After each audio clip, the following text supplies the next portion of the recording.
Bonjour à tous, je suis Marinette. Je suis ravie de vous retrouver. Aujourd'hui, je partage le témoignage d'expérience d'une chrétienne de Chine continentale. L'église à laquelle appartenait la protagoniste a été confrontée à une répression du PCC et de nombreux frères et sœurs ont été arrêtés. Il y avait donc un besoin urgent de transférer les livres des paroles de Dieu dans un lieu relativement sûr. Craignant d'être arrêtée, torturée, voire de mourir, elle vivait dans la peur et la timidité. Comment a-t-elle surmonté sa peur? Et comment s'est-elle fiée à Dieu pas à pas pour gérer les conséquences? Lisons ensemble cet article. Comment j'ai choisi face au danger et à l'adversité. À la fin du mois d'avril 2023, plusieurs églises de Dongcheng ont subi de fortes répressions. Et j'ai entendu dire que de nombreux dirigeants, ouvriers et frères et sœurs avaient été arrêtés. À cette époque, les dirigeants supérieurs ont envoyé une lettre me demandant de gérer les conséquences. En lisant la lettre, j'ai ressenti à la fois de la joie et de la nervosité. J'étais heureuse parce que ce devoir était l'exaltation de Dieu. Même si je croyais en Dieu depuis de nombreuses années, je n'avais pas fait mon devoir correctement. Et récemment, j'avais été renvoyée pour avoir interrompu et perturbé le travail de l'Église, laissant derrière moi des transgressions. Mais Dieu ne me traitait pas selon mes transgressions, et il me donnait l'opportunité de faire un devoir aussi important. J'étais très reconnaissante et disposée à coopérer. Mais quand j'ai pensé aux nombreux frères et sœurs de ces églises qui avaient été arrêtés, je n'ai pas pu m'empêcher d'avoir des sueurs froides. Au cours de ces dernières années, la police du PCC avait arrêté des frères et sœurs à travers Dongcheng à plusieurs reprises. Il y avait des caméras haute définition dans toute la ville et j'ai eu l'impression que devoir gérer les conséquences à ce moment précis serait comme marcher droit dans la ligne de mire. En outre, gérer les conséquences impliquait de déplacer les offrandes et les livres des paroles de Dieu. Et je n'avais aucune idée de la façon dont la police me torturerait si j'étais arrêtée. Un frère avait été battu à mort par la police simplement pour avoir transporté des livres des paroles de Dieu. Et j'avais peur qu'en cas d'arrestation, il n'y ait aucune certitude quant à ma survie. Je me suis demandé, si je meurs, est-ce que je pourrais encore être sauvée? Mais j'ai pensé que fuir mon devoir ne serait pas conforme à l'intention de Dieu. Alors j'ai prié Dieu. Ô Dieu, pouvoir faire un devoir si important est ton exaltation. Mais je suis hésitante et j'ai peur d'être arrêtée. S'il te plaît, donne-moi la foi. Après avoir prié, mon cœur s'est un peu apaisé. J'ai pensé aux nombreux frères et sœurs qui avaient été arrêtés et aux conséquences qui devaient être gérées de toute urgence. Je connaissais bien la situation dans l'Église et je ne pouvais pas être égoïste et méprisable et ne penser qu'à ma propre sécurité. Je devais faire de mon mieux, prier Dieu et m'appuyer sur lui pour bien gérer ces conséquences.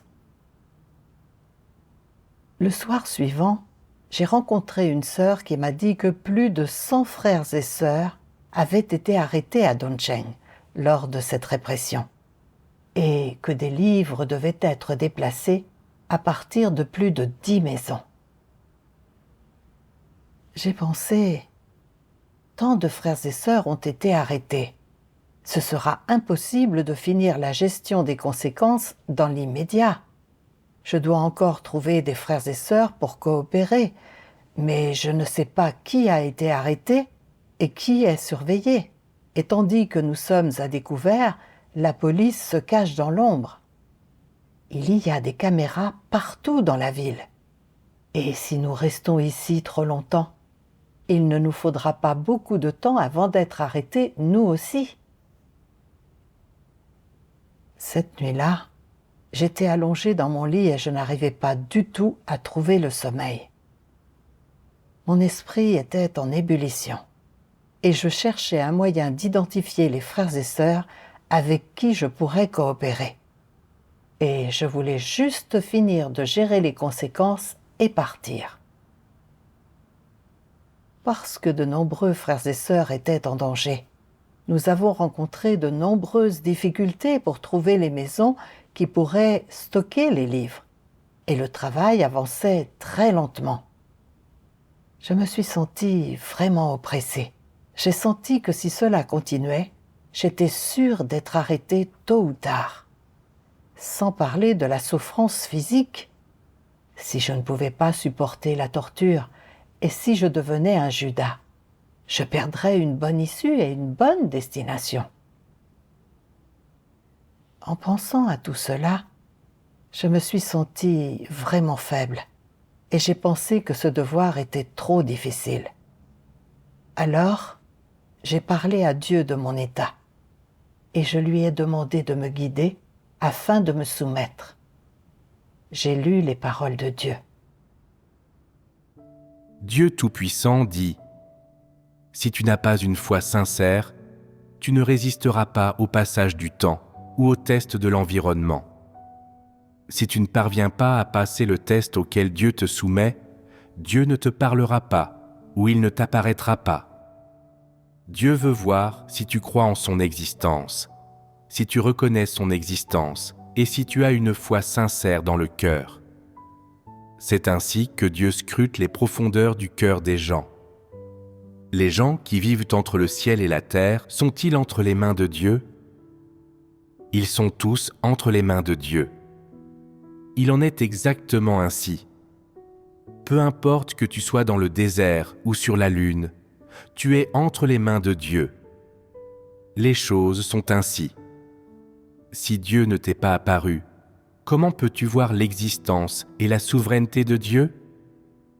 Comment peux-tu laisser s'enraciner dans ton cœur et ne jamais laisser disparaître la vérité selon laquelle Dieu existe et est souverain sur toutes choses ? Comment peux-tu faire de cette affirmation ta vie, la force motrice de ta vie, et la confiance et la force qui te permettent de continuer à vivre ? En priant. Voilà qui est concret. Voilà le chemin de la pratique. Quand tu traverses ta période la plus difficile, quand tu es le moins capable de ressentir Dieu, quand tu souffres le plus et que tu te sens le plus seul, quand tu as l'impression d'être éloigné de Dieu, quelle est la chose que tu devrais faire avant tout le reste ? Appeler Dieu. Appeler Dieu te donne de la force. Appeler Dieu te permet de ressentir son existence. Appeler Dieu te permet de ressentir la souveraineté de Dieu. Quand tu appelleras Dieu, quand tu prieras Dieu et que tu mettras ta vie entre les mains de Dieu, tu sentiras que Dieu est à tes côtés et qu'il ne t'a pas abandonné. Quand tu sentiras que Dieu ne t'a pas abandonné, quand tu sentiras vraiment qu'il est à tes côtés, ta confiance grandira-t-elle ? Si tu as vraiment confiance, cette confiance diminuera-t-elle et disparaîtra-t-elle au fil du temps ? Absolument pas. Le problème de la confiance a-t-il été résolu à présent ? Les gens peuvent-ils avoir véritablement confiance simplement en emportant la Bible avec eux et en mémorisant des versets mot pour mot avec rigidité ? Tu dois malgré tout prier Dieu et compter sur Dieu pour résoudre ce problème. Comment Moïse a-t-il surmonté ces 40 années dans le désert ? À cette époque, la Bible n'existait pas et il y avait peu de gens autour de Moïse. Moïse n'avait avec lui que des moutons. Il a certainement été guidé par Dieu. Même si la Bible ne consigne pas comment Dieu a guidé Moïse, que Dieu lui soit apparu, que Dieu lui ait parlé ou que Dieu lui ait permis de comprendre pourquoi il le faisait vivre dans le désert pendant 40 ans. C'est un fait indéniable que Moïse a bien survécu à la vie dans le désert pendant 40 ans. Personne ne peut nier ce fait. N'ayant personne autour de lui pour partager ce qu'il avait dans le cœur, comment Moïse a-t-il pu survivre seul dans le désert pendant 40 ans ? Sans foi sincère, tout le monde trouverait cela impossible. Ce serait un miracle. Quelle que soit la façon dont les gens réfléchissent à cette question, ils se disent que cela ne pourrait jamais se produire. C'est trop contradictoire avec les notions et l'imagination humaine. Mais il ne s'agit pas là d'une légende, d'un conte fantastique. C'est un fait réel, immuable et indéniable. Que montre aux gens l'existence de ce fait ? Si tu as une foi sincère en Dieu, tant qu'il te restera ne serait-ce qu'un souffle, Dieu ne t'abandonnera pas. Voilà un fait de l'existence de Dieu. Si tu as une confiance aussi réelle et une compréhension de Dieu aussi vraie, alors ta confiance est suffisamment grande. Quel que soit l'environnement dans lequel tu te trouveras, et quel que soit le temps que tu passeras dans cet environnement, ta confiance ne s'érodera pas. Dieu dit que la véritable foi peut résister aux épreuves du temps et de l'environnement.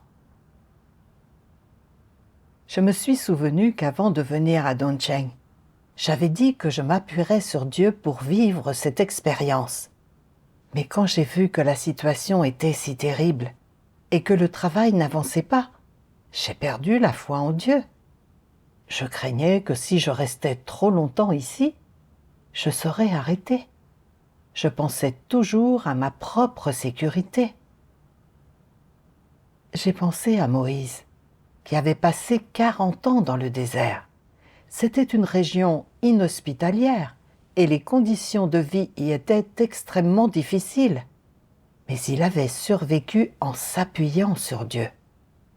Pendant ces 40 ans, Moïse a véritablement fait l'expérience que tout ce qui concerne l'homme est entre les mains de Dieu. Et sa foi et sa persévérance ont été perfectionnées.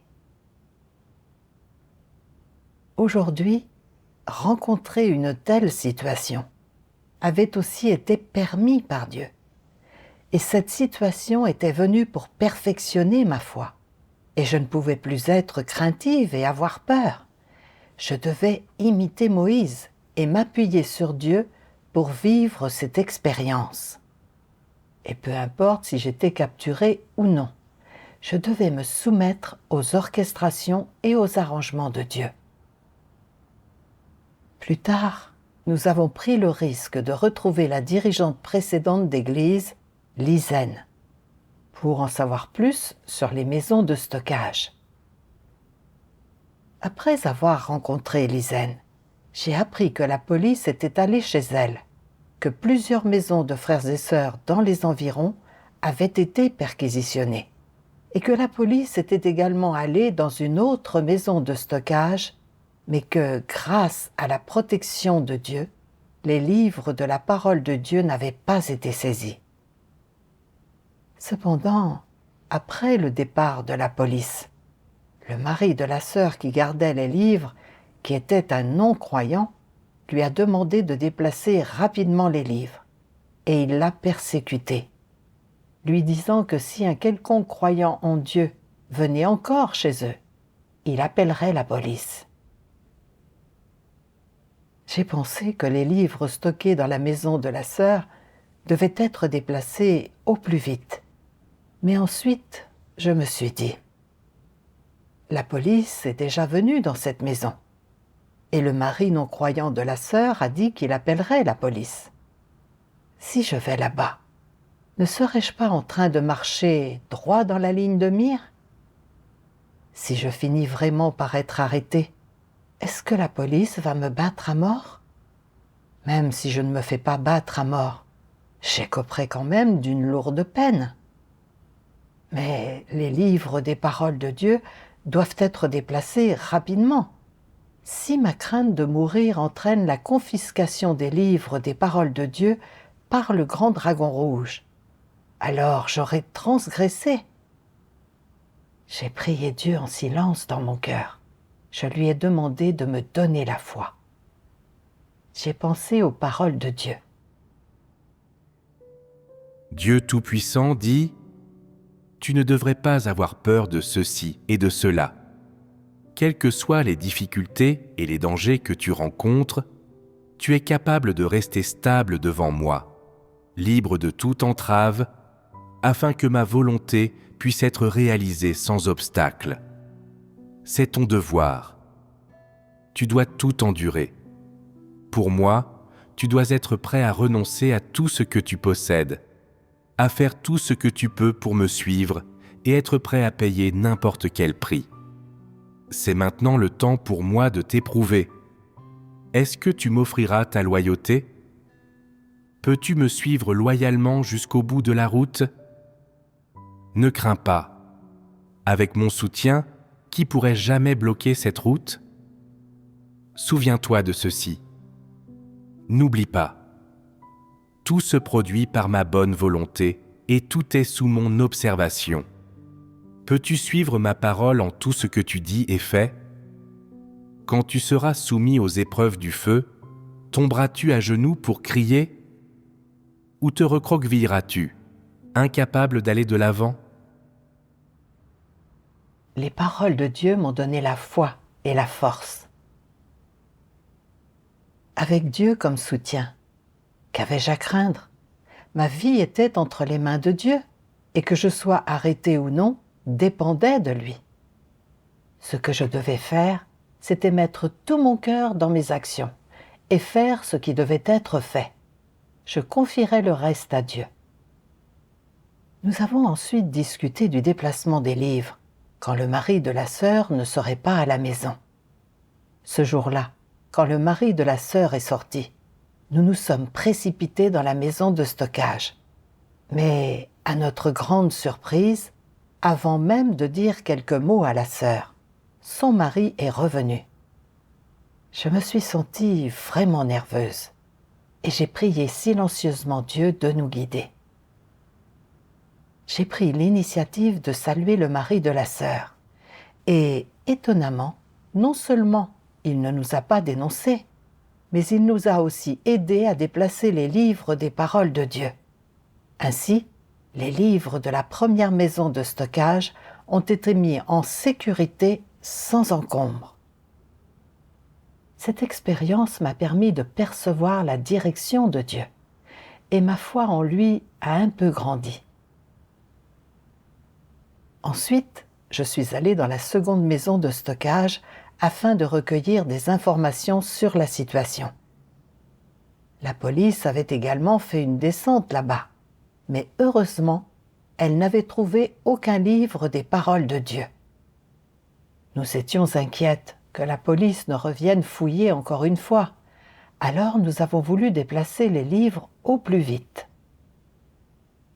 Cependant, il y avait plusieurs caméras près de cet endroit, et l'une d'elles se trouvait juste en face de la porte de la maison de la sœur. De plus, la maison de la sœur se trouvait au bout d'une allée.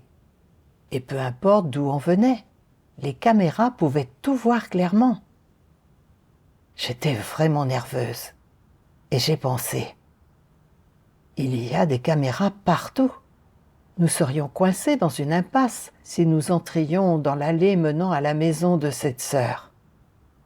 Si quelqu'un devait y aller, il serait difficile de s'échapper. Alors, si les livres sont déplacés, ne serait-il pas encore plus compliqué de sortir ? Si le grand dragon rouge nous découvre, il n'y aura aucune échappatoire. À ce moment-là, je me suis mise à éprouver des regrets. J'ai pensé, pourquoi suis-je venue vérifier cet endroit ? Maintenant, il semble que déplacer les livres dépend de moi. J'étais inquiète et effrayée, et je n'avais pas le cœur de regarder davantage autour de moi. Je n'osais pas rester plus longtemps, et je suis sortie précipitamment. Quand je suis rentrée chez moi, j'ai dit à la dirigeante ce que j'avais vu. Je lui ai expliqué que dans la situation actuelle, il était impossible de déplacer les livres. Mais à ma grande surprise, la dirigeante était déjà allée dans cette maison de stockage. Et elle a dit « L'allée près de la maison de la sœur n'est pas une impasse. Il y a un petit chemin secondaire que tu peux emprunter et que les caméras ne peuvent pas voir. » En entendant cela, j'ai eu un peu honte. Il s'est avéré que la maison de la sœur n'était pas en fait dans une impasse. J'ai pensé. J'avais vérifié la zone physiquement. Comment ai-je pu manquer ce petit chemin menant à l'allée? Avec du recul, je me suis rendu compte que j'avais été intimidée par les caméras. Et parce que j'avais été craintive et effrayée, je n'avais pas eu le courage de vérifier complètement l'allée. J'ai compris que dans un tel état, il serait impossible pour moi de faire ce travail correctement. Alors j'ai prié Dieu. Oh Dieu, quand j'ai vu des caméras partout, je suis devenue craintive et j'ai eu peur, craignant toujours d'être arrêtée et de souffrir. Oh Dieu, s'il te plaît, éclaire-moi et guide-moi pour que je puisse me connaître et en tirer une leçon. Après cela, j'ai cherché les paroles de Dieu pour résoudre mes problèmes. J'ai lu ces paroles de Dieu. Dieu Tout-Puissant dit « Outre leur propre sécurité, à quoi pensent certains antéchrists ? Ils disent « En ce moment, notre environnement est défavorable. Alors, montrons-nous moins et diffusons moins l'Évangile. Ainsi, nous risquons moins d'être arrêtés, et le travail de l'Église ne sera pas détruit. Si nous évitons d'être pris, nous ne deviendrons pas Judas et nous pourrons alors subsister à l'avenir, n'est-ce pas ? N'y a-t-il pas des antéchrists qui utilisent de telles excuses pour induire leurs frères et sœurs en erreur ? Certains antéchrists ont très peur de la mort et traînent des existences ignobles. Ils ne croient pas que Dieu peut assurer la sécurité des gens, et ils ne croient certainement pas que se consacrer à se dépenser pour Dieu revient à se consacrer à la vérité et que c'est quelque chose que Dieu approuve. Ils ne craignent pas Dieu dans leur cœur, ils ne craignent que Satan et les partis politiques malveillants. Ils ne croient pas en l'existence de Dieu, ils ne croient pas que tout est entre les mains de Dieu, et ils ne croient certainement pas que Dieu approuvera qu'une personne dépense tout pour lui, pour suivre sa voie et accomplir son mandat. Ils ne peuvent rien voir de tout cela. Que croient-ils ? Ils croient que s'ils tombent entre les mains du grand dragon rouge, ils connaîtront une mauvaise fin, qu'ils pourraient être condamnés ou même risquer de perdre la vie. Dans leur cœur, ils ne pensent qu'à leur propre sécurité et non au travail de l'Église. Ne s'agit-il pas d'incrédules ? Que dit la Bible ? Celui qui perdra sa vie à cause de moi la retrouvera. Croit-il à ces paroles ? Si on leur demande de prendre un risque en faisant leur devoir, ils souhaiteront se cacher et ne se faire voir de personne. Ils voudront être invisibles. Voilà à quel point ils ont peur. Ils ne croient pas que Dieu est le soutien de l'homme, que tout est entre les mains de Dieu, que si quelque chose tourne vraiment mal ou qu'ils se font arrêter, cela est permis par Dieu et que les gens devraient avoir un cœur de soumission. Ces gens ne possèdent pas ces cœurs, cette compréhension ou cette préparation. Croient-ils vraiment en Dieu ? L'essence de cette manifestation n'est-elle pas celle d'un incrédule ? Si. C'est comme ça. Les gens comme ça sont exceptionnellement peureux, terriblement effrayés, et craignent de souffrir physiquement et que quelque chose de mauvais leur arrive. Ils deviennent aussi effrayés que des oiseaux craintifs et ne peuvent plus accomplir leur travail. Les antéchrists sont extrêmement égoïstes et méprisables. Ils n'ont pas de véritable foi en Dieu et encore moins de loyauté envers Dieu. Quand ils rencontrent un problème, ils ne font que se protéger et se sauvegarder. À leurs yeux, rien n'est plus important que leur propre sécurité. Tant qu'ils peuvent vivre et ne se font pas arrêter, ils ne se soucient pas de l'importance du tort causé au travail de l'Église. Ces gens-là sont extrêmement égoïstes. Ils ne pensent pas du tout aux frères et sœurs, ni au travail de l'Église. Ils ne pensent qu'à leur propre sécurité. Ce sont des antéchrists. Dieu expose que les antéchrists sont égoïstes et méprisables, qu'ils manquent de loyauté envers Dieu, qu'ils ne croient pas que tout est entre les mains de Dieu, et que lorsqu'ils font face au danger, ils ne considèrent que leurs propres intérêts sans se soucier le moins du monde des intérêts de la maison de Dieu. C'était l'état dans lequel je me trouvais. Je savais que les maisons où les livres étaient stockés avaient déjà été perquisitionnés par la police et que je devais transférer les livres le plus tôt possible. Mais quand j'ai vu qu'il y avait plusieurs caméras surveillant tout autour de cette maison, j'ai eu peur à l'idée de me faire prendre et j'ai vécu dans la terreur et la peur. Et je n'avais même pas eu la volonté de vérifier les alentours. J'avais même regretté d'être venu vérifier la situation.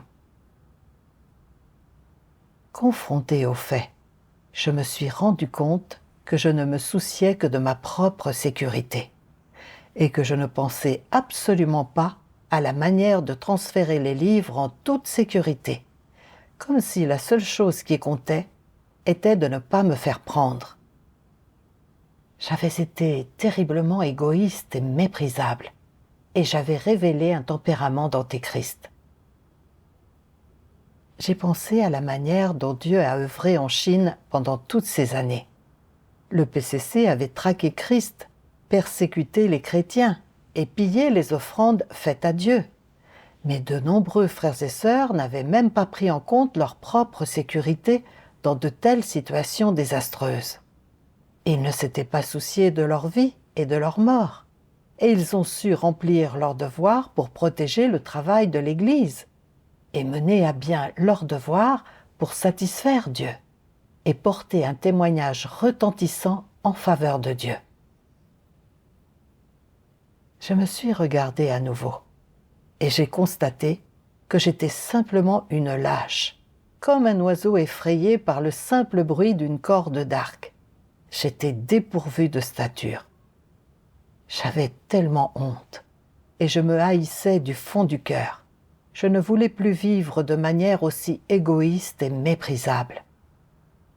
J'étais disposée à transférer les livres des paroles de Dieu dès que possible. Le lendemain, nous sommes allés discuter de la façon de transférer les livres avec la sœur responsable de leur garde. Mais à notre grande surprise, le fils de la sœur, qui n'était pas croyant, était disposé à nous aider, et il a même descendu les livres depuis l'étage pour les charger dans sa voiture et les transporter. Ainsi, les livres de cette maison ont été transférés en toute sécurité. J'ai fait l'expérience profonde que Dieu lui-même soutient son œuvre, et j'ai senti que Dieu avait arrangé ce type de situation pour purifier et changer mon tempérament corrompu, et pour me permettre de vivre l'œuvre de Dieu de manière concrète et de comprendre ses actions. J'ai remercié et loué Dieu du fond de mon cœur. Ensuite, j'ai réfléchi. Je suis constamment inquiète à l'idée de me faire prendre et d'être battue à mort. Comment ce problème devrait-il être résolu ? Je me suis souvenue d'un passage des paroles de Dieu. Dieu Tout-Puissant dit : Comment ces disciples du Seigneur Jésus sont-ils morts ? Parmi les disciples, certains ont été lapidés, traînés derrière un cheval, crucifiés la tête en bas, démembrés par 5 chevaux. Ils sont morts de toutes sortes de manières. Quelle a été la raison de leur mort? Ont-ils été légalement exécutés pour leurs crimes? Non. Ils ont diffusé l'évangile du Seigneur, mais les gens du monde ne l'ont pas accepté, et au contraire, les ont condamnés, battus et injuriés, et même mis à mort. C'est ainsi qu'ils ont été martyrisés. Ne parlons pas de l'issue finale de ces martyrs, ni de la définition de leur conduite par Dieu, mais posons la question suivante. Lorsqu'ils sont arrivés à la fin, les façons dont ils ont abordé la fin de leur vie étaient-elles conformes aux notions humaines? Du point de vue des notions humaines, ils ont payé un prix vraiment élevé pour répandre l'œuvre de Dieu, mais en fin de compte, ils ont été tués par Satan. Cela ne concorde pas avec les notions humaines, mais c'est précisément ce qui leur est arrivé. C'est ce que Dieu a permis. Quelle vérité peut-on y chercher? Que Dieu ait permis qu'ils meurent de cette façon relevait-il de sa malédiction et de sa condamnation, ou bien de son plan et de sa bénédiction? Ni l'un ni l'autre. Qu'est-ce que c'était? Quand on pense aujourd'hui à la mort de ces gens, cela fait mal au cœur, et pourtant, c'est la réalité. Ceux qui croyaient en Dieu sont morts de cette façon. Comment l'expliquer? Quand nous évoquons ce sujet, vous vous mettez à leur place, alors votre cœur s'attriste-t-il et éprouvez-vous une secrète douleur? Vous pensez, ces gens ont fait leur devoir pour diffuser l'évangile de Dieu et devraient être considérés comme de bonnes gens. Alors comment se fait-il qu'ils aient connu une telle fin et obtenu un tel résultat? En fait, c'est ainsi qu'a eu lieu leur mort physique et qu'ils sont décédés. C'est ainsi qu'ils ont quitté le monde des humains. Pourtant, cela ne signifie pas que leur fin a été la même. Quels qu'aient pu être les moyens de leur mort et de leur départ, ou la façon dont cela s'est passé, ce n'est pas ainsi que Dieu a défini le résultat final de ces vies, de ces êtres créés. C'est une chose que tu dois voir clairement. Au contraire, ce sont les moyens dont ils se sont précisément servis pour condamner ce monde et témoigner des actions de Dieu. Ces êtres créés ont utilisé leur vie la plus précieuse. Ils ont utilisé le dernier moment de leur vie pour témoigner des actions de Dieu, pour témoigner de la grande puissance de Dieu et pour déclarer à Satan et au monde que les actions de Dieu sont justes, que le Seigneur Jésus est Dieu, qu'il est le Seigneur et la chair incarnée de Dieu. Même jusqu'au dernier moment de leur vie, ils n'ont jamais renié le nom du Seigneur Jésus. N'était-ce pas une forme de jugement sur ce monde? Ils ont utilisé leur vie pour proclamer au monde, pour confirmer aux êtres humains que le Seigneur Jésus est le Seigneur, que le Seigneur Jésus est Christ, qu'il est la chair incarnée de Dieu, que l'œuvre de rédemption de toute l'humanité qu'il a accomplie permet à cette humanité de continuer de vivre. Ce fait est à jamais immuable. Ceux qui ont été martyrisés pour avoir répandu l'évangile du Seigneur Jésus, dans quelle mesure ont-ils accompli leur devoir? Jusqu'à l'ultime mesure? Les disciples du Seigneur Jésus ont été persécutés par le gouvernement romain et la communauté religieuse alors qu'ils diffusaient l'Évangile. Mais peu importe comment les forces de Satan les persécutaient, ils ont continué à propager et à témoigner de l'œuvre de Dieu. Ils ont préféré sacrifier leur propre vie plutôt que de céder à Satan. Certains sont morts lapidés, d'autres ont été traînés à mort par des chevaux, et d'autres ont été crucifiés. Ils ont porté un témoignage retentissant pour Dieu par leur vie. Bien qu'ils soient morts physiquement, leurs âmes étaient entre les mains de Dieu. En pensant à leur témoignage, je me suis sentie très honteuse et profondément émue. Dieu est venu œuvrer dans les derniers jours et il a exprimé de nombreuses vérités. Il nous a dévoilé toutes les vérités et tous les mystères. J'avais suivi Dieu pendant de nombreuses années. J'avais joui de l'abreuvement et de la provision des paroles de Dieu, mais je n'avais pas été capable de témoigner pour Dieu. Au milieu de la persécution frénétique du grand dragon rouge, j'avais peur de me faire prendre et d'être battu à mort. J'étais toujours en train de faire des calculs pour mes propres intérêts physiques et je n'avais aucune loyauté envers Dieu. Je ne pouvais pas du tout me comparer aux saints des temps passés et j'étais indigne d'être une personne qui suit Dieu. La vie et la mort d'une personne sont entre les mains de Dieu et Dieu approuve ceux qui donnent leur vie pour accomplir sa commission. Sous la direction des paroles de Dieu, je n'étais plus contrainte par la peur d'être arrêtée et j'ai éprouvé un fort sentiment de libération. Après cela, j'ai coopéré avec mes frères et sœurs et tous les livres provenant de plus de 10 maisons de stockage ont été transférés en toute sécurité. Début novembre, j'ai reçu une lettre des dirigeants de mon district, m'informant que plus de 30 personnes appartenant à 2 églises avaient été arrêtées par la police et que 3 dirigeants d'église étaient déjà portés disparus. Ils m'ont demandé de m'occuper de la gestion des conséquences. Je me suis sentie quelque peu réticente. J'ai pensé, pourquoi me demandez-vous encore d'y aller ? N'y a-t-il vraiment personne d'autre pour y aller ? Mais ensuite, je me suis calmée et j'y ai réfléchi. Avec autant de dirigeants, d'ouvriers et de frères et sœurs arrêtés, il était effectivement difficile de trouver les bonnes personnes. Et puisque je connaissais bien ces églises, j'étais la personne la plus appropriée pour y aller. Je ne pouvais plus me dérober à ce devoir. Cependant, même si j'étais effectivement en train de coopérer, je me sentais encore très craintive. Alors j'ai prié Dieu. Je lui ai demandé de me guider. J'ai pensé aux paroles de Dieu.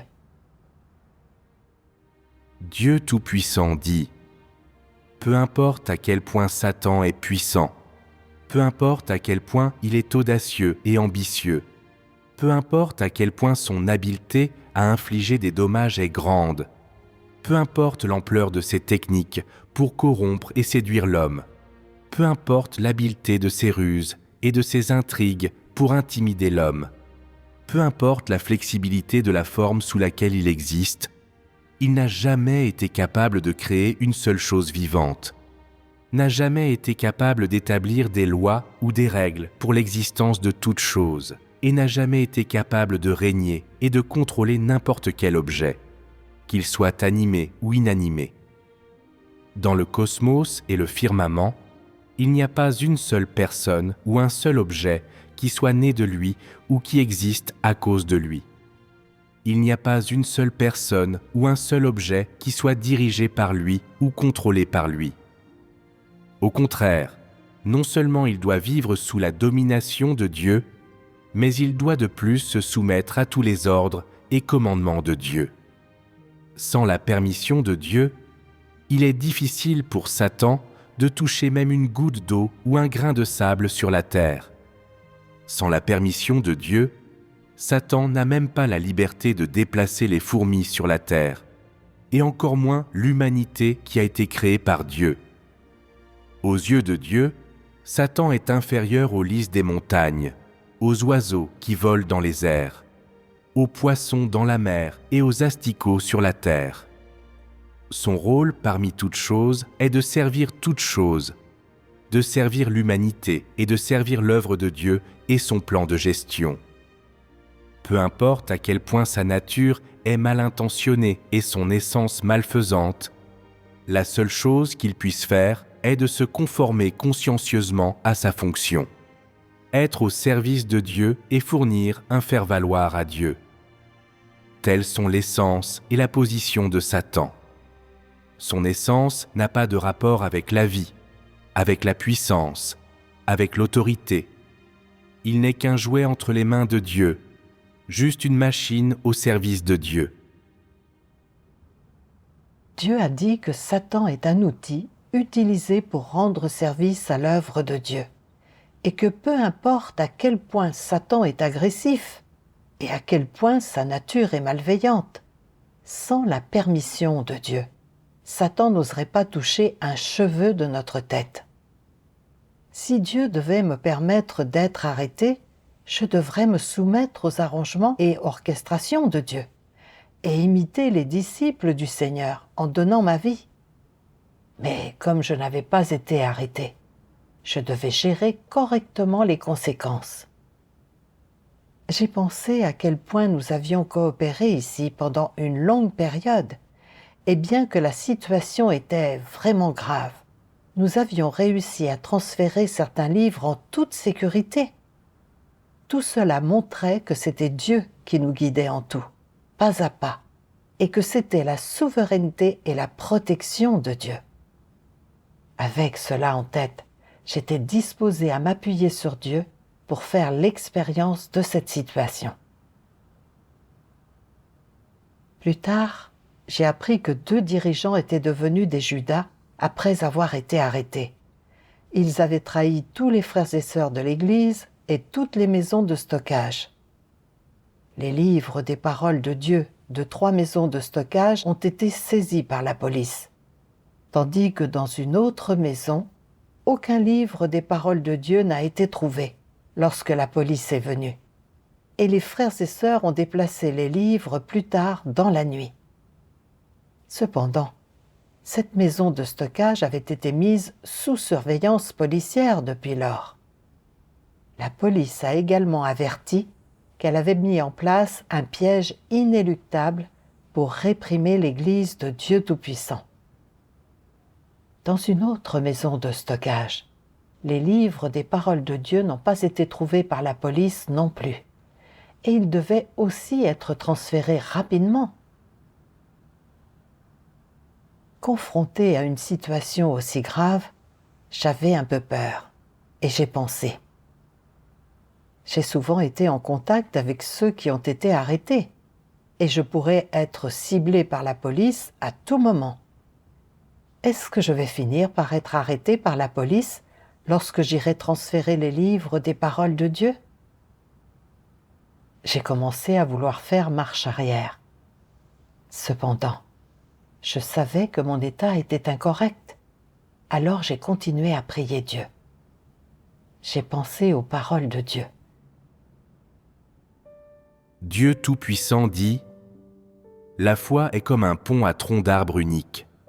Ceux qui se cramponnent à la vie de façon abjecte auront du mal à la traverser, mais ceux qui sont prêts à donner leur vie pourront traverser le pied sûr et sans inquiétude. Si les hommes nourrissent des pensées timides et craintives, c'est parce que Satan les a dupés, craignant que nous traversions le pont de la foi pour entrer en Dieu. Peu importe ce que Dieu te demande, il suffit que tu essaies de l'accomplir de toute ta force, et j'espère que tu seras capable de t'acquitter de ta loyauté envers Dieu, face à lui en ces derniers jours. Aussi longtemps que tu peux voir le sourire satisfait de Dieu alors qu'il siège sur son trône, même si c'est au moment convenu pour ta mort, tu devrais pouvoir rire et sourire quand tu fermeras les yeux. Pendant ton temps sur la terre, tu dois accomplir ton dernier devoir pour Dieu. Dans le passé, Pierre a été crucifié la tête en bas pour Dieu. Cependant, tu devrais satisfaire Dieu dans ces derniers jours et épuiser toute ton énergie pour lui. Que peut faire un être créé pour Dieu? Tu devrais donc t'offrir à Dieu en avance, afin qu'il t'orchestre comme bon lui semble. Tant que Dieu est heureux et satisfait, alors laisse-le faire ce qu'il veut avec toi. Quel droit les hommes ont-ils de parler pour se plaindre? Les paroles de Dieu m'ont inspirée. Même si je ne pouvais pas me comparer à Pierre, je devais suivre son exemple et laisser Dieu orchestrer chaque chose pour moi comme il le souhaitait. Je devais mettre ma vie en jeu et transférer les livres. Après cela, les frères et sœurs et moi avons transféré les livres en toute sécurité. À travers cette expérience, j'ai gagné une véritable compréhension de l'autorité de Dieu, de sa toute-puissance et de sa sagesse, et ma foi en Dieu a également grandi. En même temps, j'ai appris à connaître ma nature égoïste et méprisable. Ces prises de conscience et ces gains sont des choses que je n'aurais jamais pu obtenir dans un environnement confortable. C'est tout pour l'article d'aujourd'hui. Merci de votre attention et à bientôt.